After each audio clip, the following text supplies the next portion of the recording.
Happen. And okay, there we go. We're live on YouTube. So yeah, 3.5 quarters. This game was over. We should have went live early, and then we didn't. Yeah, you guys were literally a touchdown. Literally, you guys were a holding call, not even a touchdown. You guys were a holding call away from basically putting this game away, more or less. Yeah, 100%. But hey, listen, you got a chance now. That you don't have. It should have been 24-6. You guys should have been up by 18 with about 7 minutes left. But you know what? You have a chance to win it now. You blew it, but you have a chance to win it now.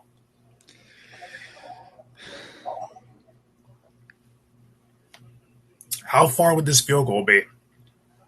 If they didn't get into the yard, I'm not sure. I would assume they're going to try to probably get maybe 5 more yards here before they have to kick this. Yeah. You're gonna send this out on Twitter. Shane is in here. Shane, with your stressful self today.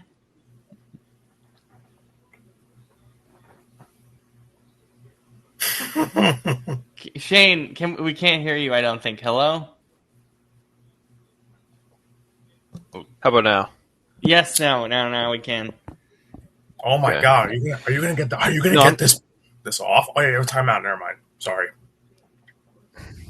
No, I'm not stressed. You're not stressed? You're just pissed. I mean, no, because this is what happens in like, Arizona all the damn time.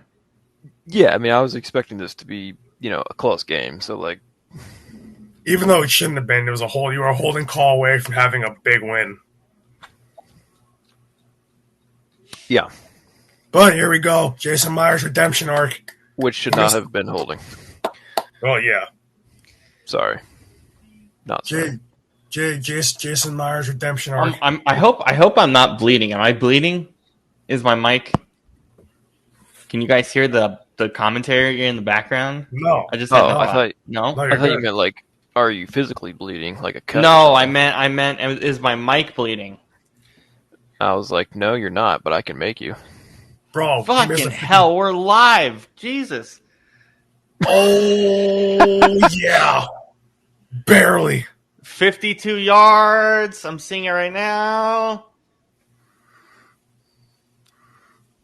Yeah, barely. That barely snuck in. Wow, that barely went through. Jesus Christ. Okay, I'm going to turn off my TV and we'll officially start. Whatever, I'll take it.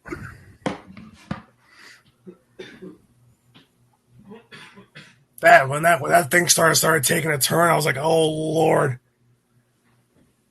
I was like, I hate that stadium. Scoopy! I genuinely hate that stadium. It's just the Seattle House of Horrors down there. It definitely is. Scoop! Please tell me his mic is working. Oh, that thing was close. Not yet, Scoop. Mic is somehow not working. always technical difficulties to start the night. What's new? It's okay. I'm gonna get John Boy to do a scoop lip reading. Yeah, you might. Yeah, we're good. You might want to make sure that's NC-17 because about 90% of what he'll probably read is not suitable for children. I can't freaking believe that just happened. Yeah, dude, same. This is. Wait, let's see. Can I pull it up? This is Scoop every time the mic doesn't work. Let's see. Can I get it to work? Oh no, not this. Have you guys ever seen Old Ball on Instagram? Quick shot. Oh, no, yeah. No, I don't believe so. You put it in the chat. I saw it. I say with the question mark. That's some bullshit. That's Scoop right there. Yeah, quick Old Ball shout out. That thing is amazing.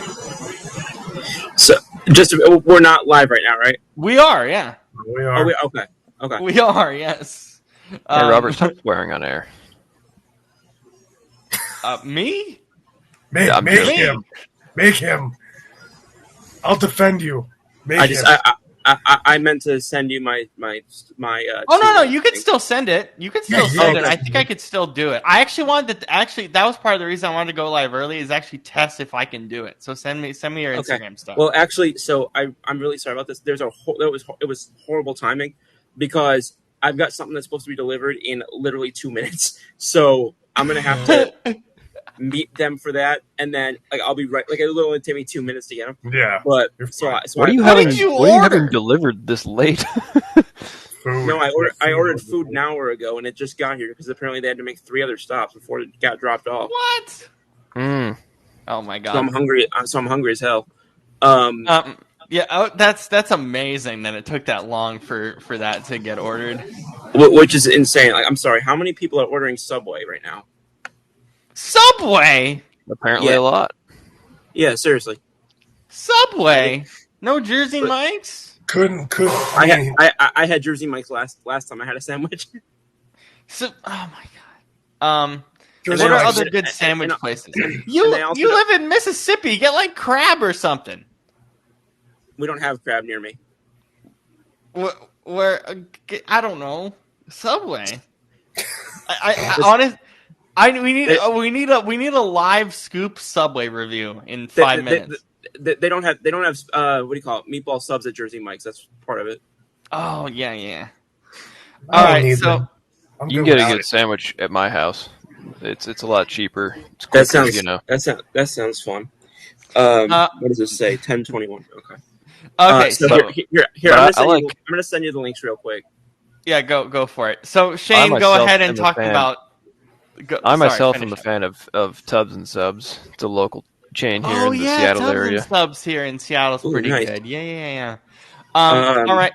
All right, Shane, go ahead and rant about the Seahawks for a moment because it looked good. Darnold looked pretty good, and then it all just collapsed here in the last 5 to 6 minutes. I mean, I don't really have a lot to rant about. It's I mean, it was. I think they definitely had good control of the game for the first 3.5 quarters in all three phases, and then there was the missed field goal, and that kind of felt like a momentum change. The missed field goal by Myers, that is. So, yeah, and I mean, this is what can happen sometimes when you're playing kind of a. I mean, Seattle, they were up 20-3, but it's not like they were blowing out Arizona. When you have these sort of low-scoring defensive affairs, you can get in this groove late in a game where something, you get a situation where your defense is out there too long, they start feeling gassed, and I think that's a little bit of what happened here. But I think these teams ultimately are a lot more similar than I probably thought. I think, and when I say similar, I don't mean their skill level. I mean more so the way they play. It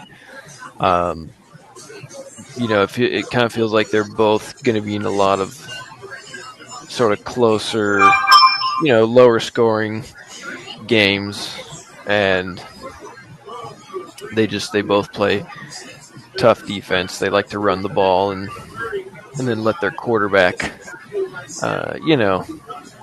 kind of do his thing, for lack of a better description, while also just trying to keep him in almost a game manager role, but allowing him to be athletic and make these big throws and whatever else that both of these guys do. So, yeah, I think at the end of the day, it just came down to ultimately Seattle was just in the driver's seat for more of the game, and it ended up working out for them in the end. But yeah, I think I mean, these two teams, they always play close, no matter how good or bad either one of them is. So yeah, especially in Arizona. But yeah, I mean, overall, I felt I feel like both teams have a lot to hang their head high about from this game. So, yeah, and nobody got killed like usually happens in that stadium. So that was great. But we all remember the memories too with Brandon and Scoop of that horrible field that you guys had to deal with in Arizona for that Super Bowl as well. So. Yeah, don't remind me. Don't remind us. We don't need that picture in our head again. So, Shane, overall, you feel positive about Seattle, I would say, or somewhat positive? I feel positive about both these teams after this game, if I'm being honest with you. I think they both did more well than they did poorly. I think it's just at the end of the day, I think what ended up being the deciding factor is just that Seattle played a cleaner game.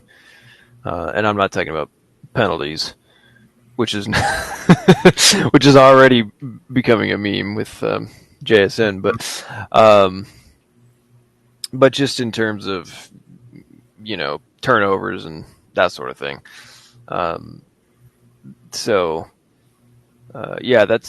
think that's the thing that when I see Darnold in this offense, I think he's a great fit in that scheme because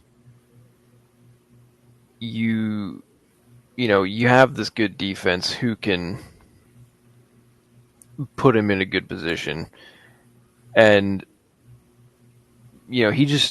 I think it sets him up for success because it's not like in New York or Carolina where he's trying to play hero ball, and they're not asking him to do that. They're just saying, hey, make the plays you need to, and at times it allows him to showcase kind of his athleticism and his strong arm and all that. But it's not like he has to do that, so he's not forcing the ball downfield into interceptions or whatever, and he's just playing a lot smarter. And I think that's something that we've seen with him, as he's gone through his career with San Francisco, and last year with Kevin O'Connell in Minnesota, just kind of refining and fine-tuning his game between the years. And I think we're continuing to see that. Yeah. Anything on Seattle, Brandon or Scoop, that kind of sticked out with you? Anything on Darnold? No, I just think Darnold played a pretty, for the most part, played a pretty clean game. They didn't ask him to throw too much, which is nice. That's he kind of had that sweet spot where you want a quarterback to be between like 25 and like 32 throws, more or less. And 242 yards passing. They're showing it now. With a touchdown. He added a couple yards with his legs. He did just enough to win this game, and that's all you need your quarterback to do. You guys should have had more. Obviously, if it wasn't for that holding call, you guys probably would have won that game. It wouldn't have come down to the field goal there, but it definitely. I like what I saw out of him. And then on the flip side, Kyler wasn't terrible, but I know that he threw a lot because they were trailing in this game, but you can't ask Kyler Murray to throw 40 plus times a game. That's not the quarterback he is. Like that's almost malpractice. And the thing is, he had 2 interceptions. A quarter, some quarterbacks you can even if it's not a shootout, you can trust them to throw 35, 40, 45 times. Guys like Burrow or Allen or Jackson, maybe whatever. But you can't ask guys like a Kyler Murray to be throwing 40 plus times in a game. That's ridiculous. And it's just. This wasn't the greatest game ever for Thursday night, but it wasn't a bad one. The last 7 minutes of this game were really good.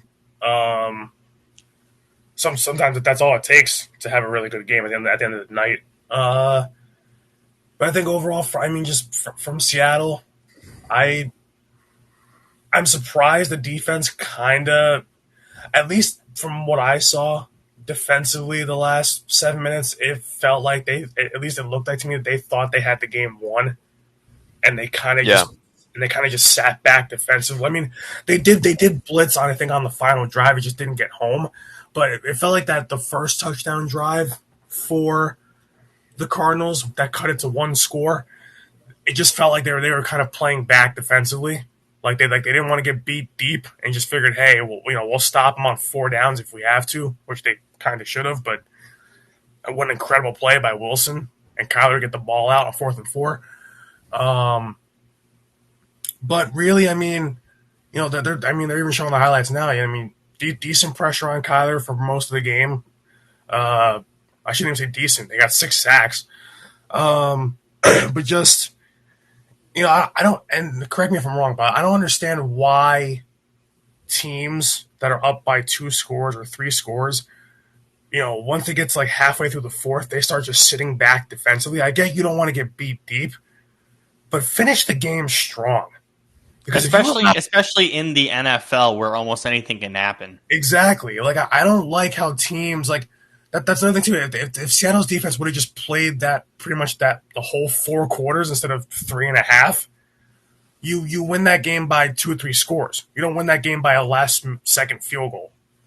So it's just, I mean, and it's not just them. I don't know why teams just do that. I mean, I get not wanting to get guys hurt and tiring them out and whatnot, but this is the NFL. Like, you have to finish games. You have to play all 4 quarters. We say that every week with so many teams. If you don't play all 4 quarters, doesn't matter how many points are up by, 9 times out of 10, you won't win the game. So, same thing here. I mean, this game could have went to OT and who knows what would have happened. But, you gave up 2 really bad touchdown drives late in this game that really could have flipped it on its head if you didn't drive right down the field, on the very next possession and kick the game-winning field goal. But I don't like how defenses do that. But in the end, I mean, Seattle's 3-1 for 3.5 quarters. They looked great. Sam Darnold did what he had to do. Defense looked really good, and it's just really that's my only note on Seattle is just clean up the last half of that 4th quarter. That's all it is. Yeah, absolutely. Scoop, do you want to continue on that with Seattle?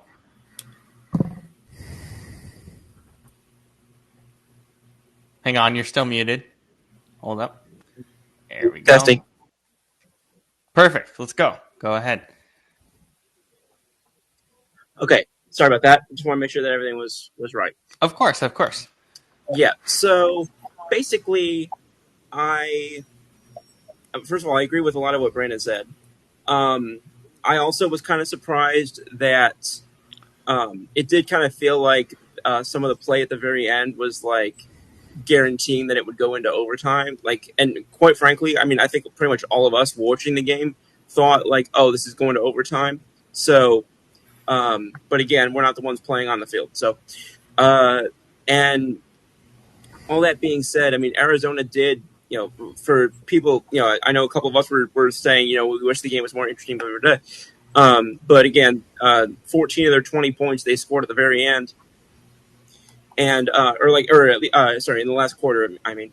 Now, I will say about Kyler. Now, I've had a lot of criticisms about Kyler. That being said, like Brandon mentioned, asking him to throw 41 times, and then on top of that, asking him to be their leading rusher at the same time.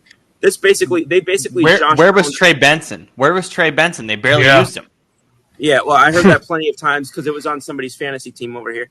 But I was so, like, I felt bad because I'm looking at this and yeah, I'm not surprised that Kyler Murray, kind of, I don't want to say crumbled, but like he is just not. You can't ask him to be both your leading passer and your leading rusher. Now, to his credit, we did see seemingly the emergence of MH2 tonight, so that was good to see. He went 6 for 66, got a tutty in there, averaged 11 yards per. So respect to him. But like you said, Trey Benson combined between receiving and rushing combined went for 54 yards.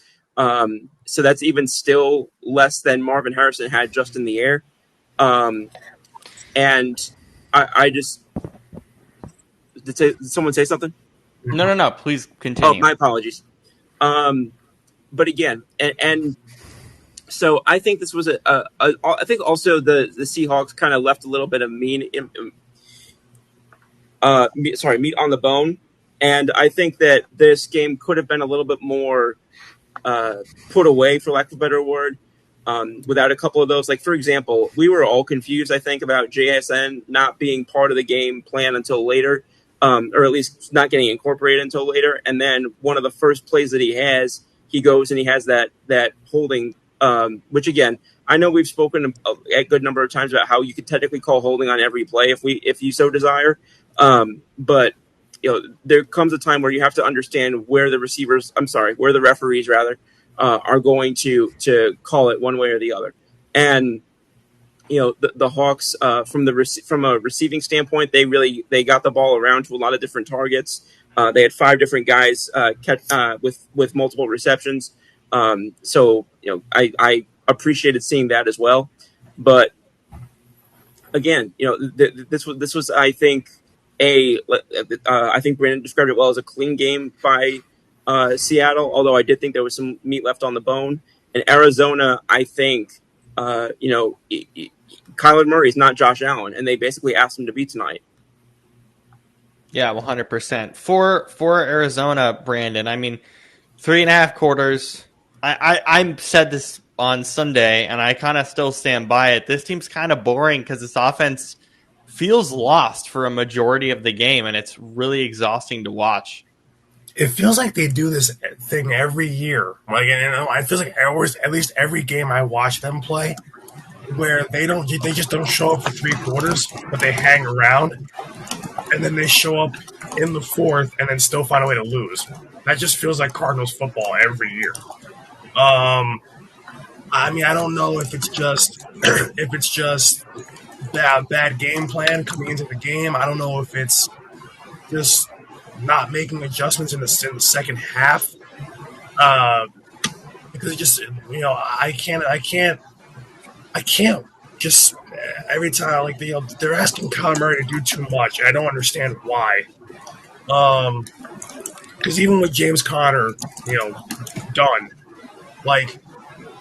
Still, you've got to take the pressure off him. You have to run the ball more. You have to, kind of game plan and scheme your receivers open quicker than what they are, instead of it being like, seeing a lot of routes going 10, 12, 15 yards down the field, especially for a quarterback whose arm's not really the greatest.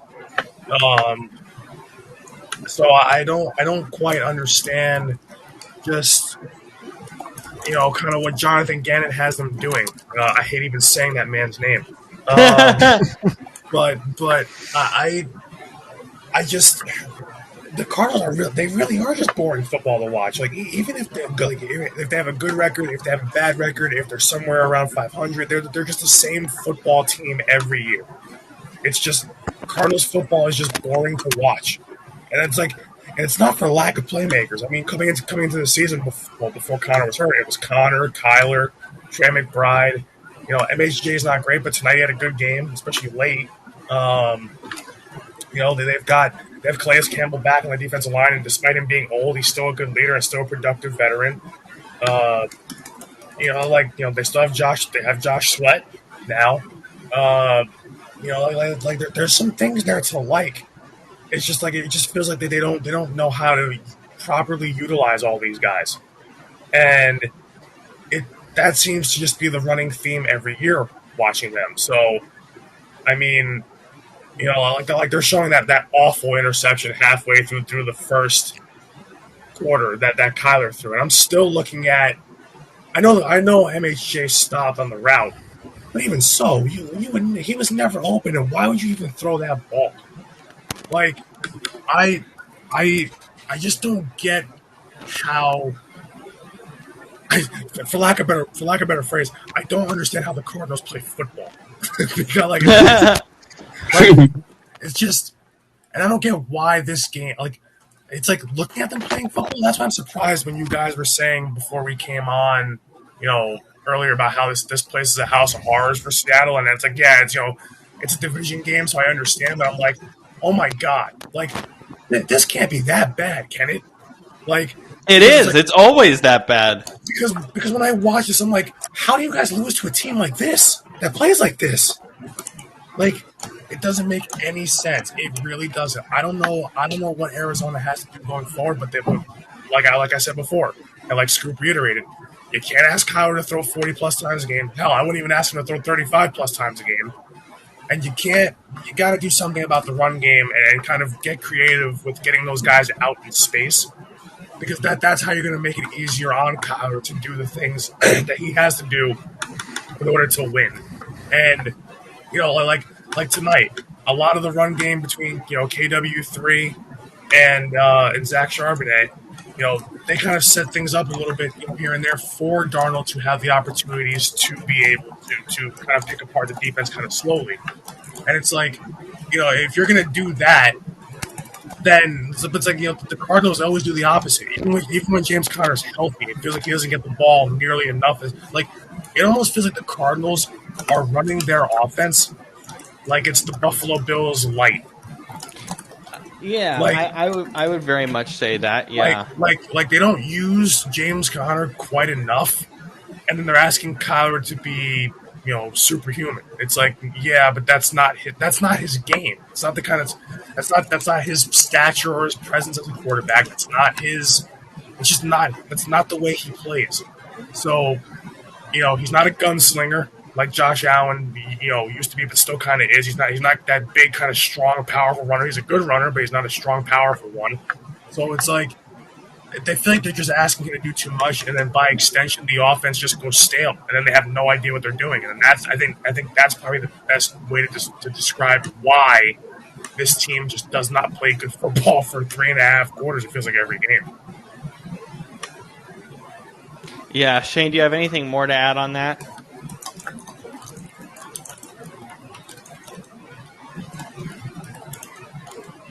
Shane, do you have anything more? No, nothing much. What?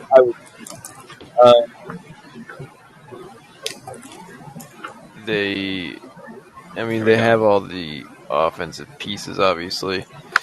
But yeah, like Brandon said, it's just, can you put it together? And most of the time, they don't seem to. Because they're 2-2, and I mean, it's a good 2-2. It's not like they were blown out in either of their losses.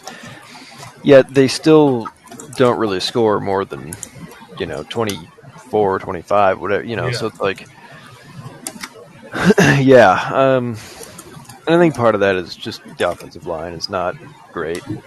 And now especially with Connor out, it's like, okay, well, what's their identity for running the football? And is trying to get guys like MHJ involved, who doesn't seem as great as advertised. Just kind of end up leaning on Trey McBride, which that dude always manages to just absolutely destroy Seattle every time he plays them.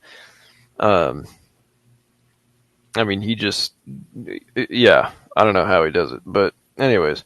You held him in check for most of the night tonight.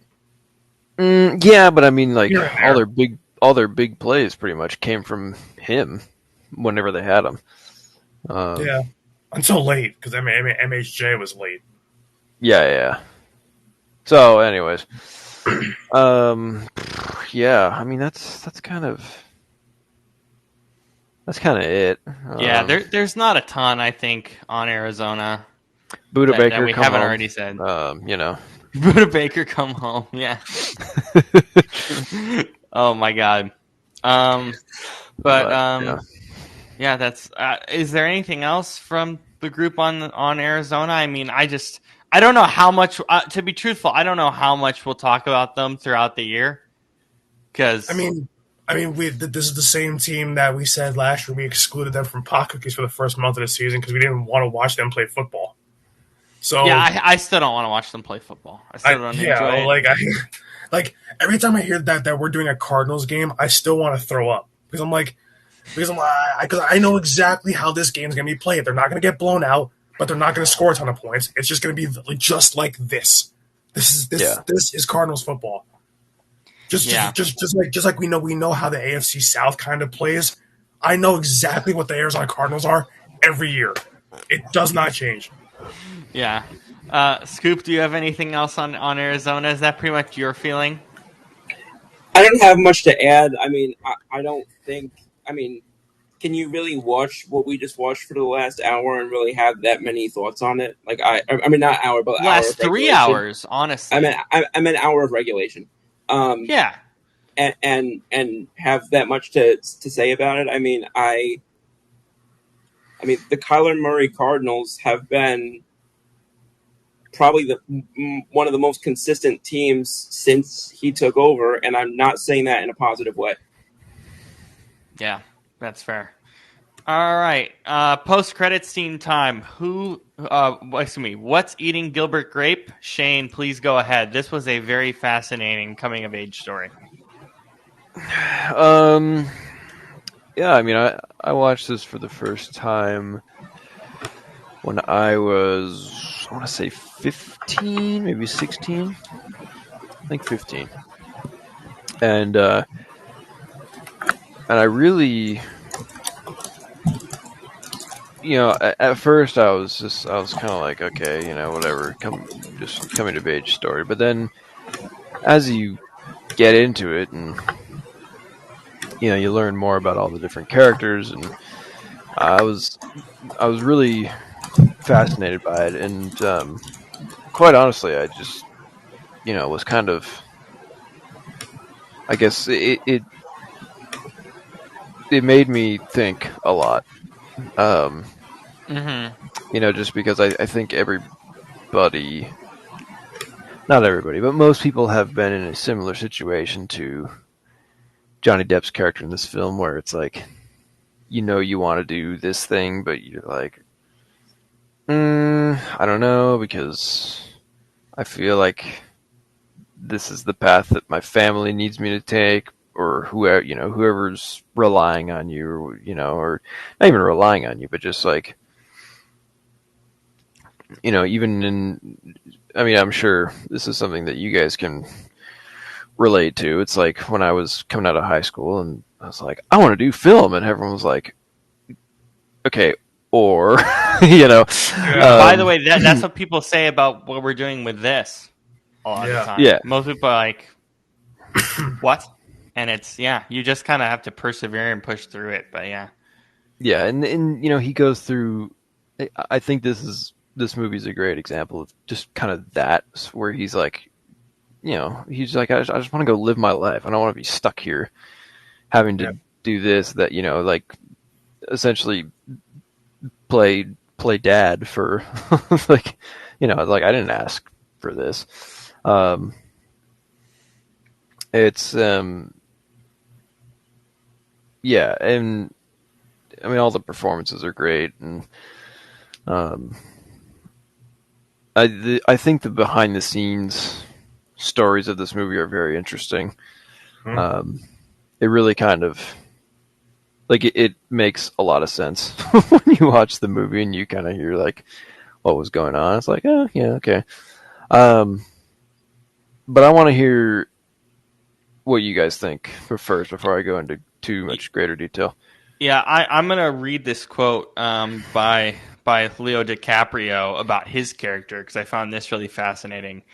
Here's what he said according to Film Review. He said, "Is this wait before you continue? Is this the one that you sent in the chat earlier?" Yes, this is. Okay, so this is an interview from the 90s. Just bear that in mind when you hear a certain word in this quote. Continue. Okay. I was gonna skip that word. Okay. No, I think that's probably the best. But I figured I would just preface it anyways.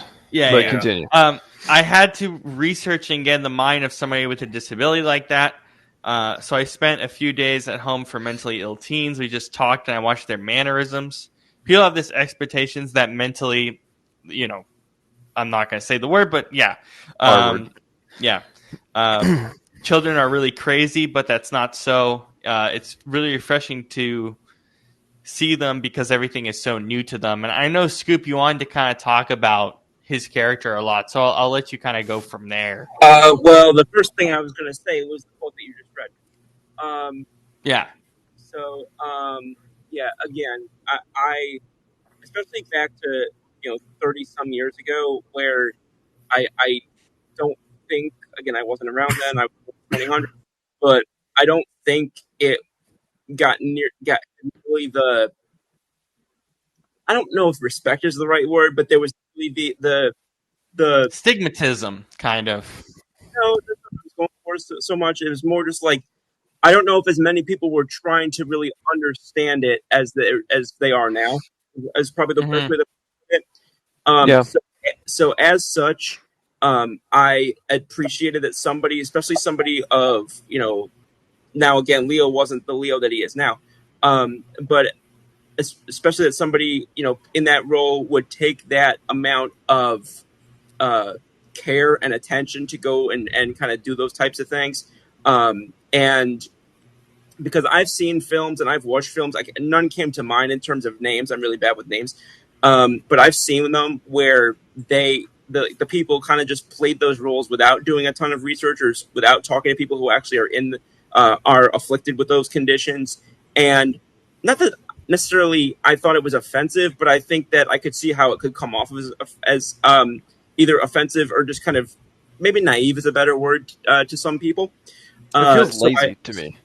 Yeah, lazy, ignorant, naive, whatever you want to say. I think naive was probably how it hit me the most accurately. But so I did want to mention that in particular. There was also just the fact that and because again, it never really goes into specific as to what Arnie is afflicted. I think it's to some degree kind of, I don't want to say assumed, but accepted that it's as to what it's believed to be, and kind of the mannerisms and the tendencies that he has. So, and we see that in other shows as well, shows and movies. And as such, there was something that I read, because I was reading some things as I was watching the film as well, things that lined up with the film. And one person kind of said it was considered consistent with like level 2 or level 3 of the condition. And they said that it was well representative of, if that was the intention of what that was supposed to be. They said they would have liked it to be perhaps a little more representative of something that was a little more, I don't want to say more serious, but something that showed more. But they also liked that it hit those points, but also showed that they can still appreciate humor. They can still appreciate like things that maybe more people are familiar with, I would say. Because again, I think that the and this is a quote from somebody that I knew personally 6 years ago. Everybody's normal is different. So normal is such a subjective thing, and I think that in that context, I think people saying what's normal versus what's not. Well, for Arnie, this is what's normal. So kind of juxtaposing the fact that just because it's not what's normal for the other characters. I mean, for example, the mother's name is escaping me right now, but in a sense. Me too. Yeah. Well, I'll just say the mother, so I can keep moving and not keep hogging this conversation. But I mean, I think a lot of people in this day and age would consider a level of potentially consider morbid obesity its own form of a handicap or a disability or whatever word you want to say. That's her. That's normal to her, but even Arnie, who has his own condition that's with which he's afflicted, would not consider that his version of normal. So I think that the movie does an interesting job of kind of showing the different levels of what is normal for the characters, even if it's not considered normal for the others, and also kind of going back to the very beginning where Gilbert is kind of not thrilled about how, kind of. I mean, you see in the intro that there's not a ton going on in his town, but there's also so much that's going on before he even leaves his front door. So there's that component to it as well. I honestly, I'd heard of this movie, but I'd never seen it. So when I heard "What's Eating Gilbert Grape," I was very curious as to what that title would mean as I started watching the movie. It took me a while to actually kind of get it, and that eating was not going to be so much of a literal thing at all the time in this movie. But again, as somebody who hadn't seen it before and then was also juxtaposing, I don't think I would have had the same appreciation for it had I not juxtaposed it with also those comments from Leo DiCaprio, those comments from other people who had worked on the film themselves. But I think once I kind of got that more holistic understanding of it, not just from an on-screen standpoint, but from a standpoint of the people who went into it, I think that it kind of made it click a little bit more in my head, if that makes sense. Yeah. What's your rating for the film? And if you have anything else to add on the film, go ahead, Scoop. Remind me, what do we rate on? Brandon and I do like 1 out of 10. Okay, and then I do grades. A is the highest, and F is the worst. Okay, yeah, I'll do numbers, just because I feel like you know probably more than I do about like how you assign grades and such. So I'll go 1 through 10 because I think that's what I did last time. I'd say a solid 8. As a film, maybe I would have put it a little bit closer to like a 6 or a 7. But because of what I see and what I have understood about it as somebody with a disability myself, and my appreciation for that, I'll bump it up an extra number based on that. Yeah, Brandon, what were your overall thoughts on the film? Yeah, when I, it's funny. It's funny that you were like looking at the title, Scoop, and you thought about it in like a literal sense. I did. I literally expected somebody that looked like a grape to be actually like. Are you kidding me? No, I love it. I'll take it one step further. What was in my head when I went to start watching this? Remember the video like 10 years ago on YouTube? They did surgery on a grape. Oh Jesus! That's what my brain started out. I remember this video, but I don't fully remember it. Yeah, that's where I was thinking. I mean, I guess I could see it, but then I took it in like the sense of like like when they say what's eating Gilbert Grape, it's like what's eating at him, like what. Yeah. Well, I got that as time went on, but in the beginning when I didn't know this movie from a hole in the wall. Yeah, like it's like that's I kind of knew that's what it would be. I mean, I'd always seen like little like 30-second clips of this movie, just like flipping through it on TV and whatever. Yeah, but I never actually sat down to watch it. Like I always knew this movie existed. I just never sat down to watch it. And it's funny because I love Johnny Depp to death. I'll watch anything he's in. I'd never watched this, and it's also really cool that this is another movie where dialogue is not the main thing going on here. Where it's like a lot is said just through facial expressions. And what's happening around the town too. Yeah, and I mean, we all kind of, especially like in the area that I'm from, or like Scoop, you always say that your hometown is small or smaller. Like, absolutely. My hometown was I don't even remember how many thousands of people, but not many. Yeah, like mine is bigger now, but my hometown that I still live in is a square mile long. So okay, that's definitely smaller than mine. It's a square mile long. Yeah, smaller than mine. It's a square mile long, but we're the most densely populated state in America. So, like, even in a square mile, we managed to pack in about 18,000 people. Holy smokes! But the thing is that it feels That's smaller. Crazy. It is. But the thing is, it feels smaller because of just how big the town actually is. And also, most of our town is a graveyard. There's 10 times actually more dead people than living in my town. So that's wild. Because the cemetery is massive. The cemetery literally takes up about half the town. So I relate to like Johnny Depp's character, Gilbert Grape. I relate to kind of just having bigger dreams when you live in a small town, and Mm-hmm. it's it's very much like and it's rough being being the man of the house, and then and it's implied that he's been the man of the house at an early age, so he had to kind of grow up faster than everyone else did, but he's still a younger guy himself, so it's Very young, yeah. yeah, like obviously if his one sister is basically like college age ish, and then the other sister is 15, and then Arnie is going to be turning 18, you would assume that he's not much older than what 21, probably Yeah, I got the impression like 21, 22.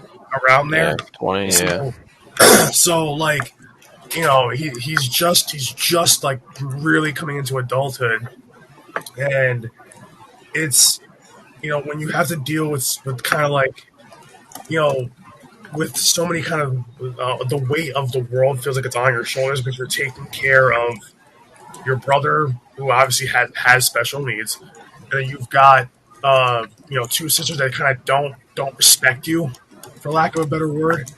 Uh, and then you also have to deal with taking care of your mother on top of that, making sure that nothing happens to her, all while while kind of working a dead end job that you don't want to be at. Like he's got so many things against him and then and then trying to see past all that and trying to make something of himself, but it's not easy. Um, but it's definitely it's a movie, so it's like you can feel for all the characters in one way or another. Like obviously you feel for Arnie and what he goes through because it's like his normal is not what we would consider normal, but that's normal for him. And it's like he doesn't know any better and all these different things, and it's hard dealing with him. But and you see that that's also when we talk about the title, what's eating Gilbert Grape, it's also eating at him. Not like all these stresses are eating at him, and eventually Yeah. you see him by the end of it, he blows up, and Yeah. Yeah. obviously and he hits his brother, and the thing is, the one thing he always says throughout the movie that he repeats often is you don't hurt Arnie, you don't I'll be there to protect you, and it's like he just snapped and had enough, and it's like you can understand where that comes from, and then you can and then just the remorse kind of afterwards, and making up with him, but like it's just a movie to where it's like you can understand like Johnny Depp's character and his struggles. You can understand Arnie's struggles, even if you've never obviously for us who've never been in that situation, but you can understand you know people because we come across people in our everyday lives that live their lives that way. They don't. That's all they've known. Uh, you can understand where the sisters come from. The older sister is kind of in Gilbert's position, but she's not. She's kind of the second in command next to Gilbert. And then you've got the younger sister, and the youngest of the bunch, the baby, at 15 years old. She's kind of just coming into her own as a high school student and as a young woman, and she's kind of still has like that little kiddish, edge to her. So it's like she's kind of figuring out the world, in her own way, and kind of expressing herself, even though she's not, in terms of that household, she doesn't kind of have a voice because she's the youngest person in that household. So so she kind of feels, I guess, a little misunderstood. So you can understand that. Even Gilbert's friends, who are played by great actors, by the way, John C. Reilly and Crispin Glover. You can understand, like, that them talking about like their jobs and what they do for work, and kind of just everybody in that town seems like they're content to just like drift through life doing what they're doing, and that's it. And meanwhile, he's got just bigger things on his mind, just getting out of there, making something of himself. And it's really cool to see the kind of the relationships that he either the relationships that kind of get broken along the way or that form along the way. And obviously with Juliette Lewis, who she's not like, I know her from Christmas Vacation with Chevy Chase, but the thing is she does have some really cool roles, and this is one of them. And but the thing is like when I look at all these characters, I mean, first of all, it's all well acted, it's all great, it's all great actors. Every single one of these actors I basically recognized in this movie. Well, I should say like the big main ones. So Juliette Lewis, Johnny Depp, obviously Leonardo DiCaprio, John C. Reilly, Crispin Glover, Mary Steenburgen. She's like I was surprised that she was in this movie. I didn't even know she was. And then damn it, who plays her husband in this movie? The guy that drowns in the kiddie pool. Oh my god! For lack of I've For seen lack him. of better descriptive. I don't know. Yeah, I've seen him in other movies, but I can't remember his name. But he's in other movies that I like, and I just cannot remember for the life of me. Sorry, but yeah, all right. What is it, Kevin? Kevin, how do you say the last name? Tighe? Yeah. I know. I don't know how to say it, but I know it. I can. Keegan. Yeah. So it's like when you've got just and that's what I've always said. I like movies that don't have to explain themselves. You can kind of just let the story unfold, and then the characters just tell the story with their actions and facial expressions, rather than having to say a lot. Because I mean, does Johnny Depp really speak in this movie? No. Does Juliette Lewis really speak in this movie? Not a lot. None of them really do. And if they do, it's all really short sentences or conversations that they have with each other. And it's funny, a lot of the conversations that they do have, that they had, like the actual ones, especially in the diner scenes between John C. Reilly, Crispin Glover, and Johnny Depp, a lot of those conversations are a lot about nothing. They don't matter. They're just kind of day-to-day conversations. Yeah, it's just kind of nonsense doldrum conversation.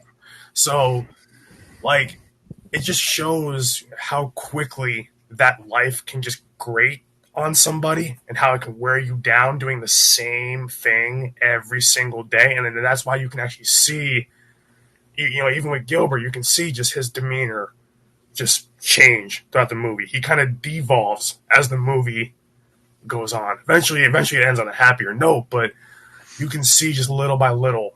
And then that's what makes the titles kind of clever when you think about it.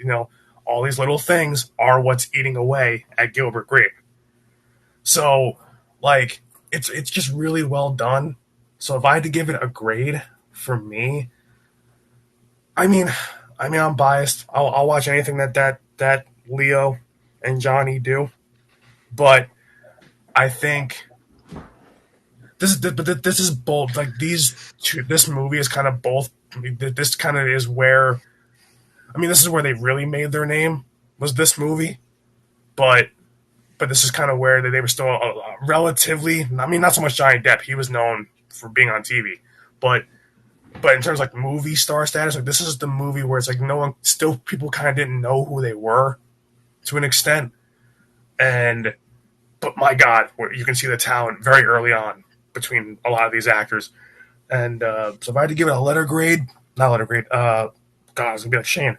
If I had to give it grapes, God, yeah. Uh-huh. How many grapes out of a bunch?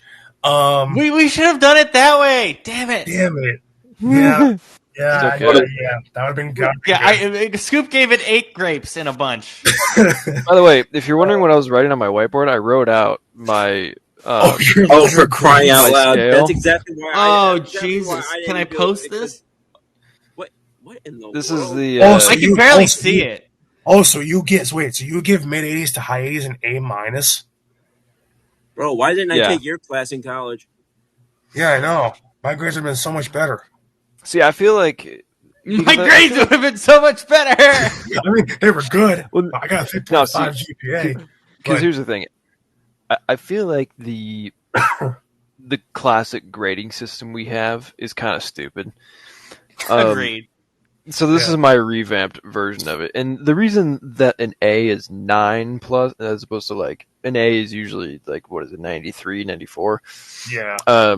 Mm-hmm. is because there's no such thing as like a 10 out of 10 movie in my opinion. Yeah. So Yeah. therefore, I'm like, okay, I'll give it a little buffer zone, and then I go from there. Yeah. But anyways, We'll see. so Your grading system is gonna mess me up. so where are you, Brandon? Well, I mean, also keep in mind we should do grapes. So how many grapes are you giving it? this Are is too much. you giving it B plus grapes or B plus grapes? B plus grapes. B plus graded grapes. Oh my god! I mean, well, actually, because he works in a grocery store, can I do this like grade A eggs versus like something Grade else? eggs. Um, Is there a movie about eggs that we can watch? I don't know. There probably is. Probably. We just haven't found it yet. Are we Shane, watching Sausage Party, bro? oh god. oh god, Um, I'm quitting the show if we do that. No, I mean, we can't. We I mean, cannot do that movie. I was also going to say that I just realized I don't know why it took me so long to get to this point, but also I too work at a grocery store, so I can relate to Gilbert there too. Not quite the same, He doesn't work at a chain. I do, but at the same time, I think do you want me to give the letter grade, the grapes, or the actual number? The grapes. Scoop gave it 8 grapes out of 10 grapes in a bunch. Just a number, yeah. Just a number, and it's the just how many grapes out of because, 10? Because I can't give it. Oh, what color grape? What color grape? We're taking this way too late. Go for a number. Yeah. Because I was going to say also, I don't want to split half a grape here. I don't want to be like, 8.5 grapes out of 10. Like that's what. You know what though? For an actual serious number grade, I'll go higher than an 8 though. I'll go 8.5. I like this movie a lot. I think when you understand. When you, probably give me some green grapes. I like green. I like green more than purple. I don't, to me they taste better. They actually Should we do a tier list of grapes? I mean, that's not a long list. There's only 2 colors. This green, purple, really, and then there's and then there's like the red cotton candy grapes, which there's only 3 of those. Yeah, so I don't know. I'm sorry that I made this devolve. The game was bad anyway. Damn. Can I finish my number grade? Damn it. No. So like Scoop was saying, like how he would rate the movie based on like just what he sees versus like it just as a movie, like the 2 different grades. So it's like as a movie, I think it's like a 7.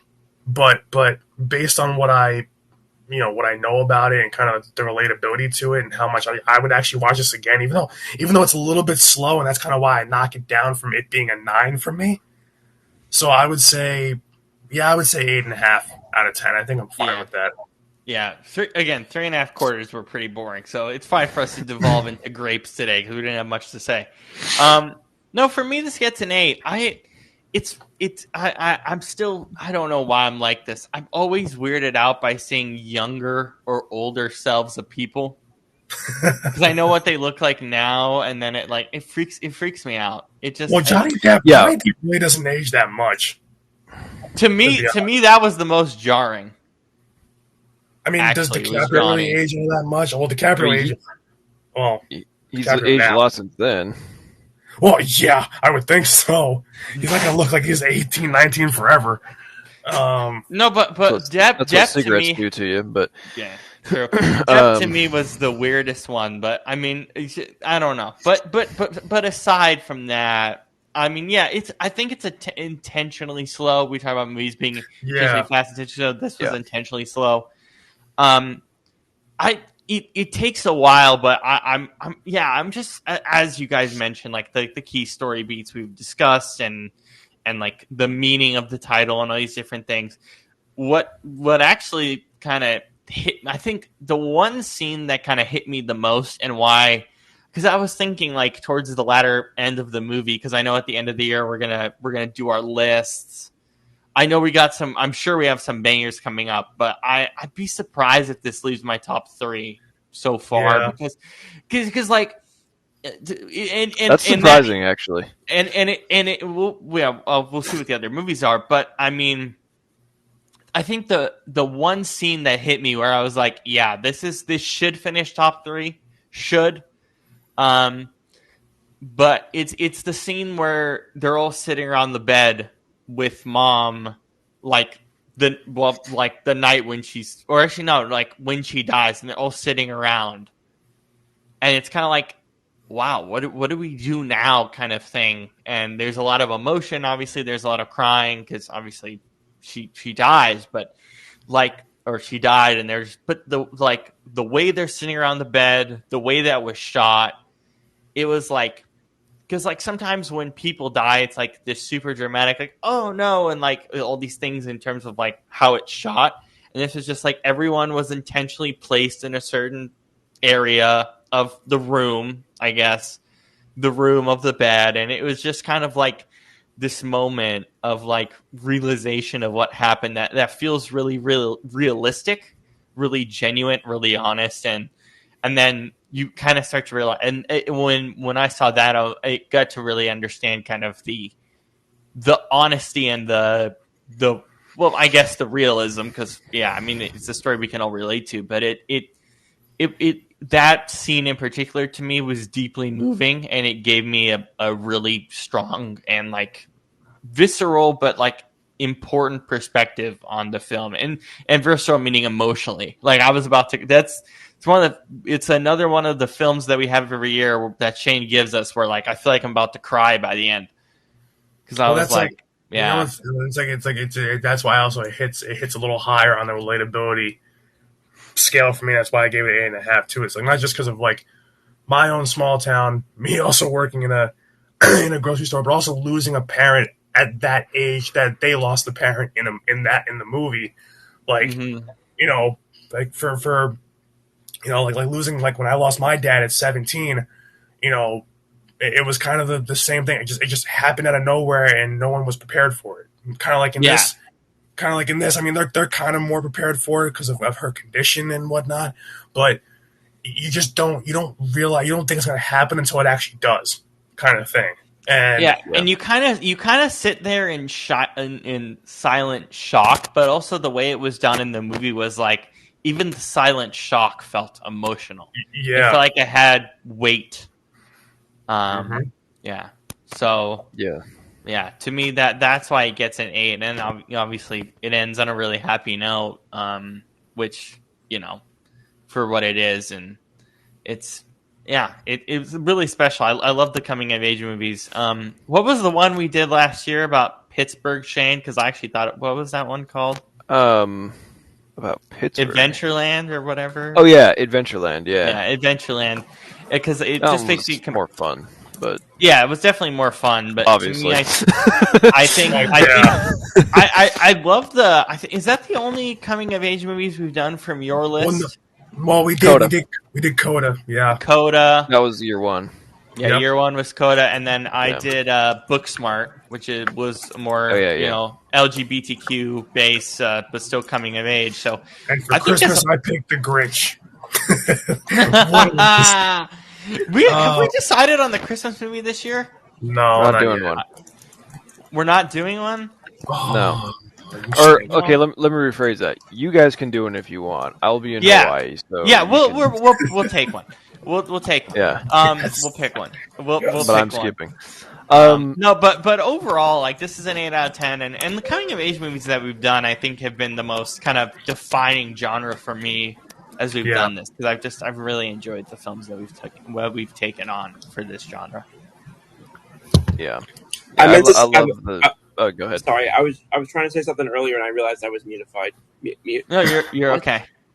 What was that? You were mutified. Mutified. Oh, good. I'm ready. I know. We are so done. We are so done. I'm writing it down. Okay. The point that I was trying to make is that I love when movies kind of mirror themselves at the end from the beginning. Like, for example, like I don't know if you would say it's the exact same thing, but like when they talk about like the "let's have a catch" at the end of that movie, and over here it was like we can go anywhere. I can't remember the exact line, but like we can go anywhere. in contrast of like, you know, in the beginning where he felt so trapped by his town. So I did kind of I do like that. I like how it was implemented here, but I like that in general, in whether it's music or movie or TV, whatever. I really appreciate when it's kind of it's upholds the same uh, format or structure, but it's pivoted on itself at the same time. Something that catches my attention. Yeah.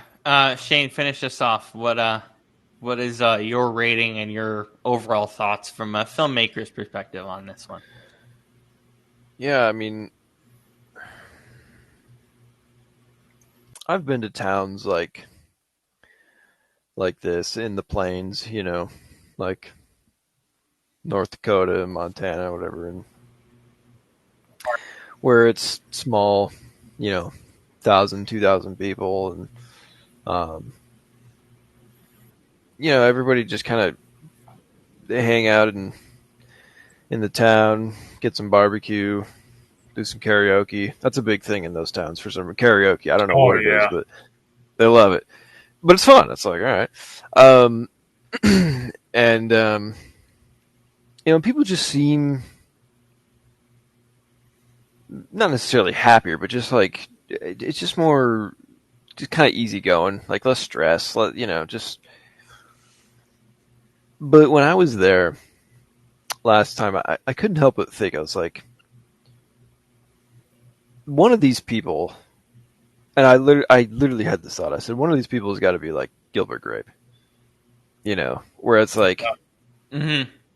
Somebody who you might not see it because they're out here having a good time, but it's like they're just bored as hell in this town, and they're, you know, they're like, I got to get out of here. I mean, I know people who live in our town of 40,000 people, 15 miles from the biggest city in the state, who are like that, you know. So yeah.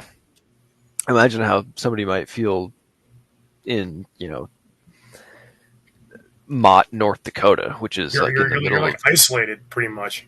Yeah, which is in the middle of nowhere. I mean, it's like you can literally see.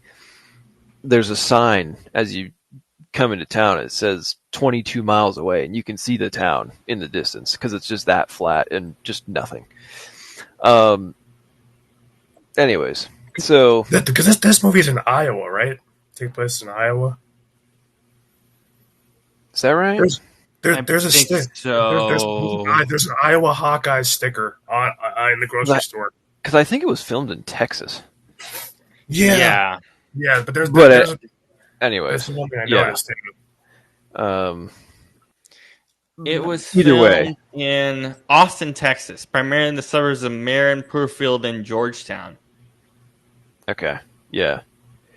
But either way, I mean, it's, you know, it's kind of those middle of the country, plains areas. You know, it's the same sort of thing. Yep, Iowa. Yep, that is correct. Okay. Yep. But yeah, it's. I really like how. I guess, you know, I think, kind of going off what Brandon said, just how a lot of the story is told kind of visually, and it's things are revealed sort of in pieces, and which is ultimately what you want. You know, you want characters to have some secrets here and there, and yeah, man, and it's, I think like a great example of that is the basement. You know, it's like they're like scared to go down there, and you know, at first it's like, what? You know, and then as it goes along, it's sort of hinted at that the dad, you know, hung himself down there. It's never like, you know, it's just one of those things where it's like, oh, you know, it's something that like just kind of goes without saying eventually, you know. And it just adds, you know, it adds a layer, because it's this house that they live in is, you know, it's like it's where they live and stuff, obviously, but it's also almost feels like the source of a lot of their pain. And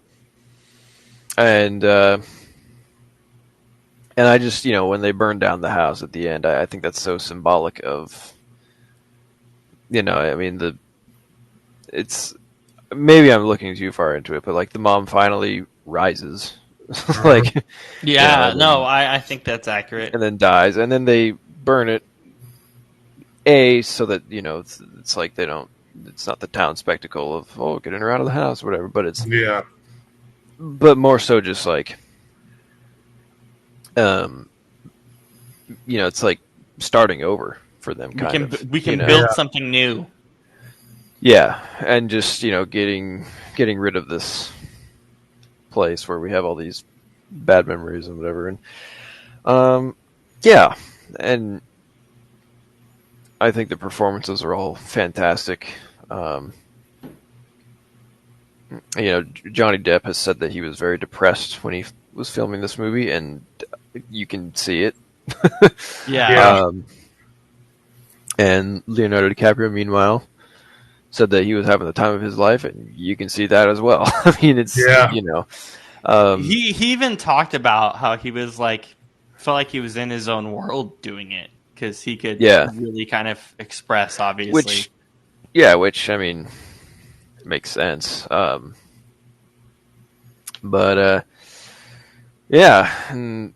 I think it's just there's all these great details and little layers to it, and I think the whole kind of small town America feel is portrayed really well, and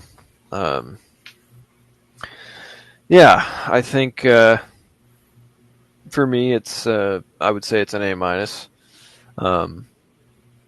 I do think it's a little slow, definitely a little bit intentional, but it's it's not like it doesn't really grab you right away. It's just kind of a slow burn, and then so at first it's always, I mean, I've watched it a few times now, and I always find myself kind of being like, okay, at the beginning, and then once it gets into it, then I'm like, oh, yeah, all right.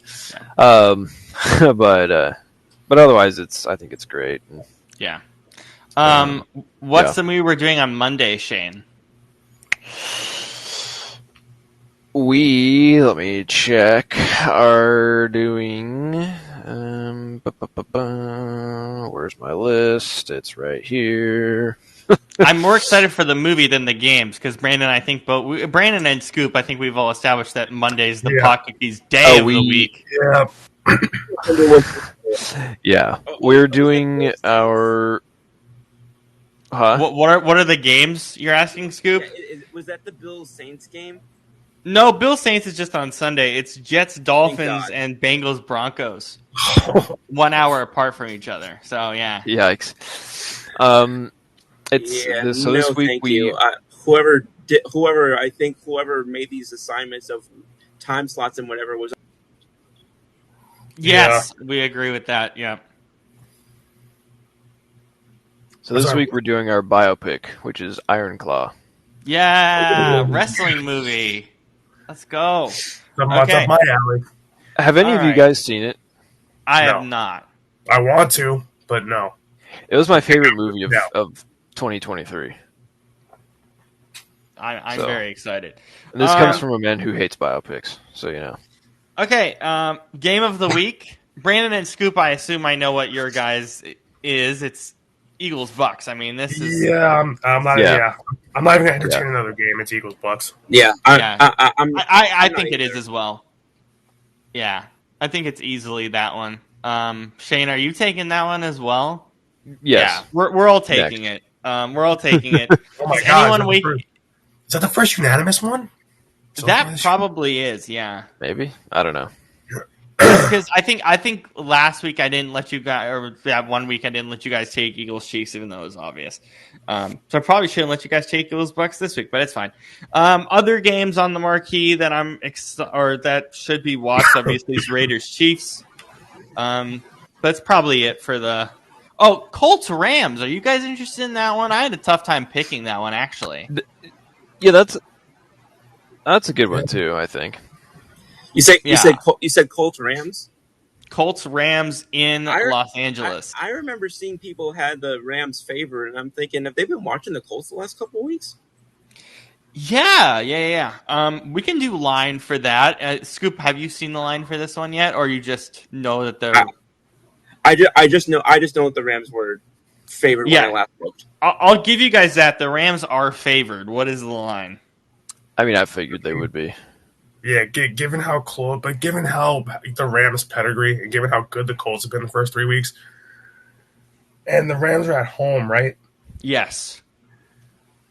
Oh, I mean that should be a close game given how it's played out so far this year. So I'm going to say Rams minus 1.5. I'll say Rams minus 3. Scoop? I'll go in between the two and say Rams minus 2. Rams minus 3.5. Wow. Okay. I may have to bet the Colts ATS on that one because what? That's a good one. I think I did pick the Rams for our pick'em though. I did do that. I took the Colts. I was gonna say I think I took the Colts for the pick'em. I took the Rams. Here we go. We got some drama there. Eagles Bucks line.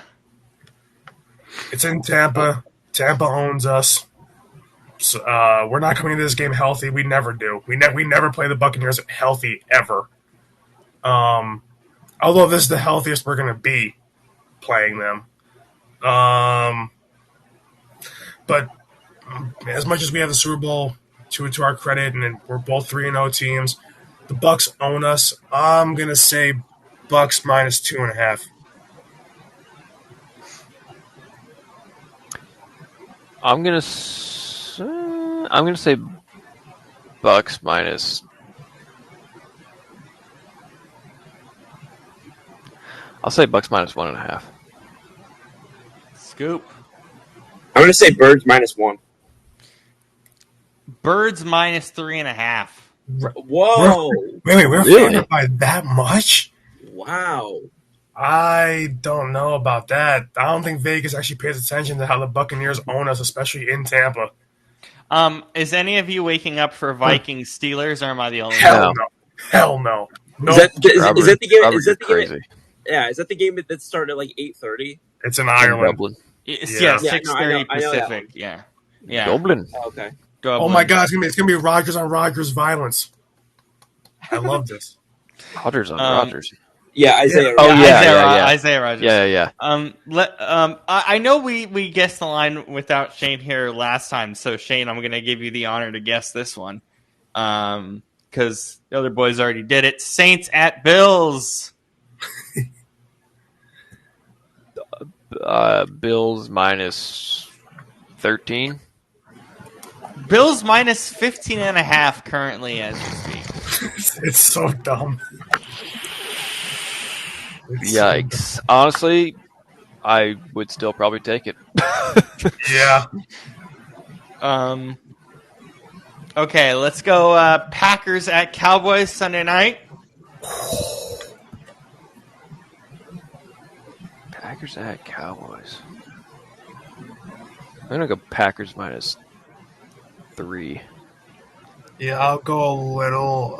I mean, that bad loss to Cleveland knocks them down, I think, a little bit. Otherwise, I would say like Packers minus 4, but I'll say Packers minus 2. Scoop. Oh, sorry, I took my hand out of the picture. Oh my God, why am I dying? Are you We're okay? all dying. I'm still getting over that cold. Oh, sorry. Oh my God! I'm glad your voice sounds good, because last year when you had the pod, there was 1 week where your voice was going through it a little bit. Yeah, I know. Yeah, so I'm happy that wasn't the case. I'm getting over. So I don't think that I understand what happened against the Browns, but then again, like I said, that's a better defense that they were giving credit for. This is also going up against a Dallas team that I don't know what they have going for them right now, to be honest with you, all that Green Bay can't outdo. And again, let's keep in mind, this is the Micah Parsons revenge game. He can say all he wants that he's not thinking about it that much. I don't believe that for 1 second. Yeah. He wants to sack Dak just for Jerry's enjoyment. Yeah. But give me I'll go inside a tutty, but give me Green Bay 6.5. That's exactly what it is. My hands have been here. The hand of God from Scoop. Every week he's gotten one right. The streak is hot. Brandon is losing his mind. Why does God hate me? Why do you hate me? Please. Scoop. If you get one right every week, I'll buy you like a Starbucks gift card or something. Yeah, you should. Thank you. If you're actually able to do this every week, I think you have done it every week. I don't think you've missed. No, I think I don't. I think the first week I missed one. Maybe the first week. Not missed one. I mean, the first week I didn't get any. Is what I mean. Yeah, but yeah, this is. If you continue on this roll, like gift cards coming your way. I still think he's cheating. What's the next one? I've been here the whole time. I did that for a reason. I'm kidding. Oh my God. Scoop, would you like to guess Browns Lions first? Oh God, help me. Sure. God.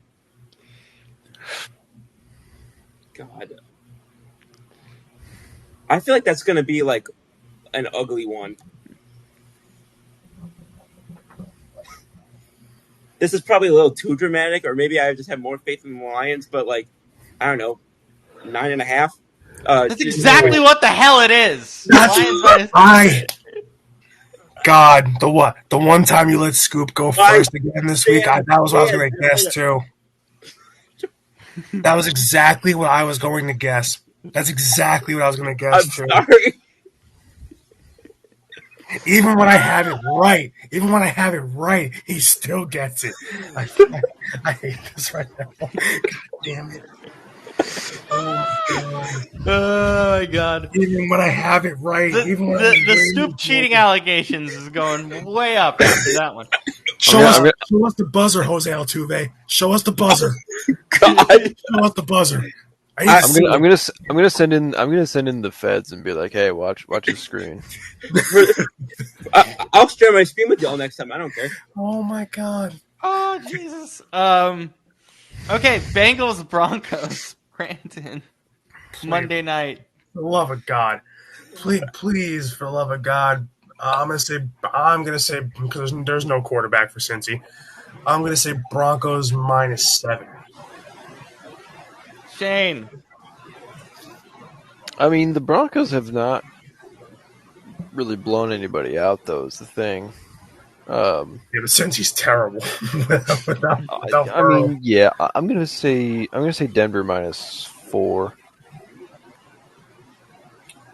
right, that's what I was gonna say. So I'll just bump it up a half and say Denver -4.5. Brandon, I'm sorry, Denver -7.5. Oh wow! Oh please let me have it. So clearly they're not as concerned about Denver's struggles as I am. Is there any other game you guys are interested in doing a line for? I want to keep going until I get one, damn it. I want to keep going until I get one. I respect it. Oh, my God. Oh. Let Brandon go first. All right, Chargers Giants. I'm going to give you that one. Oh, my God. That should be massive. With Jackson Dart at quarterback. Which, by the way, I was going to talk about today, but let's save it for Sunday. I want to see what happens. I forgot to. No, I was thinking about it like during the game. I'm like, should we talk about this? No, I forgot on WTS. Oh, yeah, no, I wanted to wait until Sunday for this. All right, Brandon. I mean, we all know it's the Chargers, but they don't blow anybody out. But they don't blow anybody. They don't blow anybody out. But the Giants are horrific. I don't care if it's Dart or Wilson, whoever it is. I'm gonna say Chargers -8.5. Okay, Shane. It's not right, or else he would have given it to me. Yeah, no, I know. it's not. I know it's not. Damn it. I was going to say Chargers -9. Scoop. Both of those feel a little bit too much for me, and I could go either way because like sometimes rookie quarterbacks like sometimes you have to give them like the other team like extra because of it, but also like I've seen plenty of rookie quarterbacks that jump in and it's like at least a brief revitalization. So I'll go inside a touchdown. I'll say Giants -6. You're taking the Giants -6? I'm sorry, I'm at the Chargers -6. Holy crap!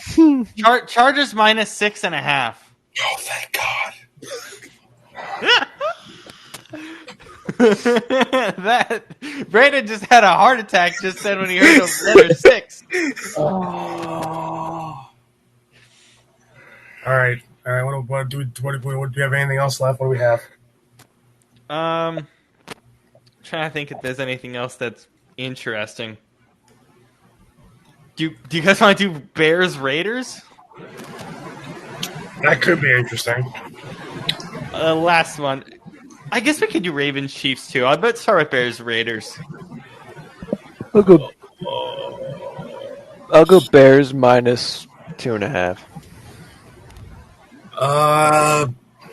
Damn it, Shane. I mean, both teams are not that good.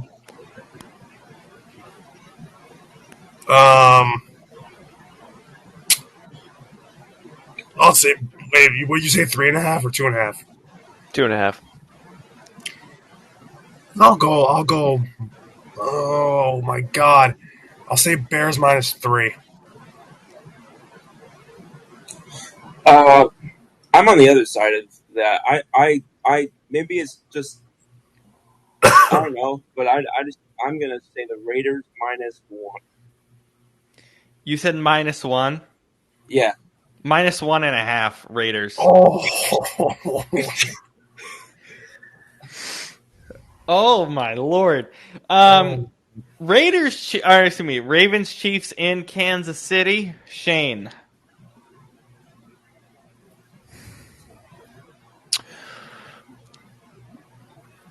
Ravens -1.5. Okay. Scoop, I'll let you go here. This is Ravens Chiefs. You said Ravens Chiefs. You said Ravens Chiefs in Kansas City. In Kansas City. Yep. Give me Ravens -2.5. That's correct. Are you? Oh my God! You couldn't at least let me have the satisfaction of trying. Sorry. See, no, but that line is disturbing to me because they're both 1 and 2, but the Ravens are far better than Kansas City. I know, that's but what I'm saying. I think that's a little bit. Yeah. You know the Chiefs are going to get whether it's verified, whether it's valid or not. They're going to get the benefit of the doubt from at least Vegas. Yeah. Yeah. Well, this is Scoop's segment now. He owns this segment as much as. So it's no longer guess the line; it's scoop the line or whatever. Yeah, that's what we should call it. Scoop the line. Oh my God! Unbelievable. Or better yet, honestly, just let Scoop. You know what? Since Scoop knows, since Shane has the cheating allegations, and since Scoop is guessing it pretty much every week, at least 2 or 3 games correctly, let's have Scoop host the segment, and we get it. That's fine. Yeah, Scoop. Next week you host the segment. Okay. All right. Just for 1 week, I want to see how we do with this. I've never guessed the line before, so yeah, it's gonna be interesting. Oh yeah, that'd be fun. I've never done that. Is there any intriguing shitty games next week? Oh my God, Vikings Browns in London. Fuck, I gotta wake up for that. Yeah, no. Yeah. Wait. What time in London? I mean, not 6:30 Pacific time. 6:30 8:30 Pacific. Central time. Okay, yeah. I'll You're lucky. You guys are lucky at 8:30, 9:30, and here am I waking up at 5 for this. I'm still not getting up at 9:30 for a football game. That's not. Yeah, hell no. No. How do you think the people in Hawaii feel? That's why I like Hawaii. I have no idea what time it is in Hawaii right now. They're basically watching the game at midnight, They're more or less, or 3 in the morning. Hawaii's 3 hours behind us. Yeah, so 3 in the morning they have to get up to watch that game. Yeah, so it would start 3:30 their time. They have to get up at demon hours. Demon hours. That's what it is. They have to. Well, right now it's 3 hours, and then after daylight savings in November, it'll be 2 hours. I hate daylight savings time. Holy so do I. Well, wasn't there? Dude, the Hawaiians do it right, man. Yes, what do they do? No daylight savings. Oh, aren't there a couple states that do that in like the West Coast too? Like Arizona, I think does that. Yeah, it's Arizona and Hawaii. That's it. Yeah, it's ridiculous. Why can't my Samoans just do that? That would make it so much better. I just really want to. So not only do we have that awful doubleheader, 1 hour apart games on Monday. Next Monday night is Chiefs Jaguars in Jacksonville. Oh my god! Chiefs Jaguars in Jacksonville. Oh, I mean. Hello, darkness, my old friend. The only thing that could make that game interesting is if Travis Hunter picks off Mahomes.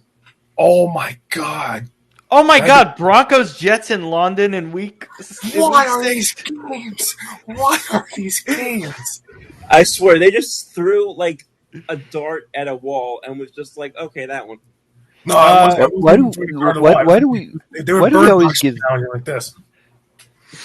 Yeah. At the wall. Why do we always give the worst games to Europe? You know, like. Yeah, you know what's funny? Like England, it's like, hey, thanks for the Revolutionary War. Here's a crappy game for you. Here's Rams Jags in week 7. I don't know. Maybe just because they never get American football, the ratings will still be good even if the game sucks. We'll see. You know what's also strange is like, oh yeah, we want to grow the game. Here's 2 of the worst teams possible. Congratulations. But that's my point. Is Brazil gets the good games. Yeah, the Eagles Packers last year was a great game. But the Chargers game this year was good. Yeah, Brazil's fine. For some reason, across the pond, we give them the garbage games. I don't know why. That's because Brazil hasn't wronged us yet. Yeah. So are we saying that war with Brazil is imminent? Because of football. Are you guys excited for Eagles Giants Thursday Night Football Week 6? I want to go to that game. The only thing that would make me super compelled about that is if Jackson Dart comes out the gate hot. Yeah.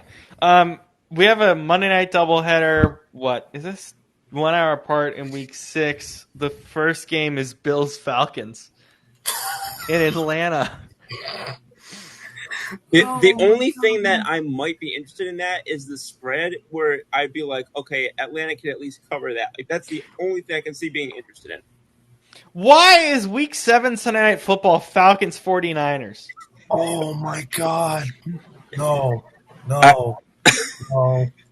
I'm convinced Roger Goodell hates us. I'm trying to find games that are really Monday night, November 3rd. Cardinals Cowboys.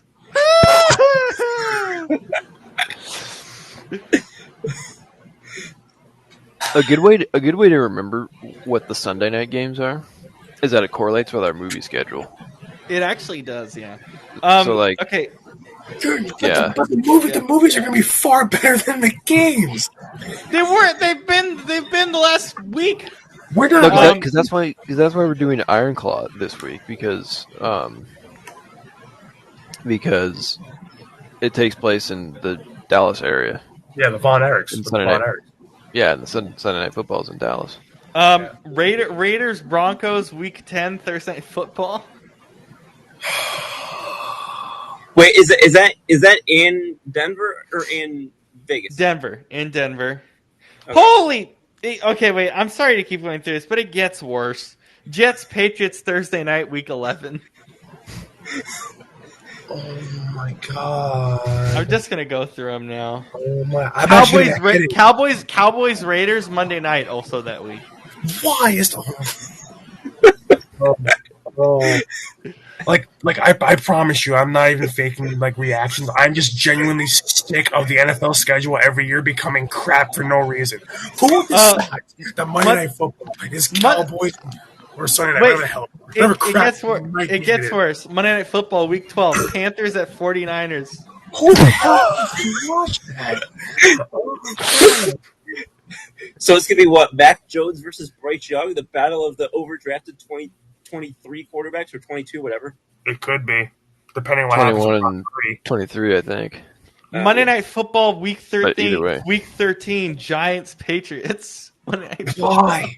Monday Night Football is like the worst schedule. That matchup has not developed in 15 years.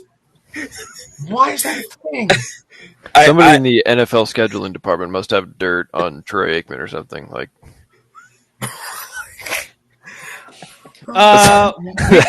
week 15, Sunday night Vikings Cowboys, Monday night Dolphins Steelers. Oh, these games suck. Oh my God. Dolphins Steelers.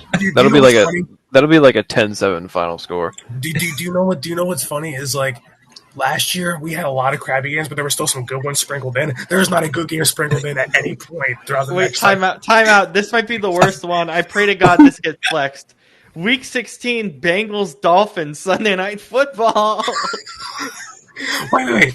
I'm trying to figure out why do the Miami Dolphins get so many primetime games? They are garbage. Why do we do this? Bears 49ers, Week 17, Sunday Night Football. What is it? Bears 49ers. No. That might be the worst of everything you said. Oh. Okay, and that's why we're doing Stranger Than Fiction that week, because that takes place in Chicago. Well, it might get flexed. Oh, I pray to God that all these games get flexed. Please flex all. I mean, either way, it's staying in there, so you know. Yeah. Oh my God. By the way, flex scheduling for Sunday night. Actually, I think for all of them start Week 10. So pray to God a bunch of these get flexed. Oh my God, I'm hoping they all do. This is ridiculous. Do we have to wait that long? That's actually a good question. Why do we wait so long for flex scheduling? I think it could happen right away. Oh my God. Or not right away, but earlier on. Oh my God. I suffered a headache. I literally started to get a headache as you were reading the different matchups out. And I only cherry picked the bad ones, but there's like a bad one every week. That's what I'm saying. Did we ever have a bad one every week last year? Yeah. Did we actually? I don't remember that. Yeah, once a week. I could have sworn we had literally 1 or 2 weeks where the games were actually good, like good matchups. Yeah, I'm also coughing from laughter of all this. But yeah, we'll see you on Sunday, and then on Monday. Thank God we're doing the movie on Monday because these games are going to be ass. I'm frozen in fear, shock, and nausea. I love this pod, but football's gonna break me this year. These matchups. It's already breaking me. Last week was terrible. There than 3 games or 4. Oh my God. How do you think I feel coaching football? Just blowing everybody out every week. I'm like, God, it's boring, man. It's fun for you, Jesus. You're just no, dude. Literally, in our last game, the final score was 55-6. We went halftime. What was it, Robert? 41-0 at halftime. Something like that. It was like 28-7 at the end of the first quarter. Can you tell the other team to walk off the field at that point? Yeah, no, we did a running clock in the second half. Like, I felt that because I was like, please end this stupid game. But no, we literally walked into the locker room. The poker room. We literally walked into the locker room at halftime because the players all go back into the actual locker room, and then the coaches, we have like our little meeting in the tunnel before we go in, just talk about game plan, adjustments we want to make, whatever else. You ain't gotta make no adjustments when you're beating them that bad. Yeah, the head coach was literally like, all right, we're fine. Oh my And he's like, yeah, let's just put in all the JV guys and just run the clock out. And Is that literally what happened? Yeah. And we were all just like, okay. You still scored 14 more points or something like that. Yeah, with our JV guys. Dude, our sophomore class is pretty good. Oh my God. We got some guys. I would kill, you know what? I would kill to put you guys up against Eric's high school, the kids he coaches. Because literally, right now, he's coaching Sean Merriman's son.